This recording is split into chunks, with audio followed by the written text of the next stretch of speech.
तो मुहर्रम ना पेजने। अच्छा, तो हमारा काम शुरू है। तो ये है कलमों के खड्डे।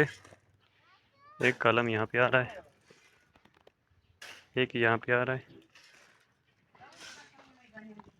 एक यहाँ पे आ रहा है, एक उस कोने में आ रहा है, एक इधर। वो अभी जना माल बन रहा है बजरी वाला। इस डबलार साल तो पुरोती ये दिर्जन वो ये जना माल बना रहे हैं अपनी 15-16 गाड़ी। तो नीचे जो है ना लीन डालनी है 4 इंच। लीन डालने के बाद फिर कॉलम खड़े करने, फिर दीवारें।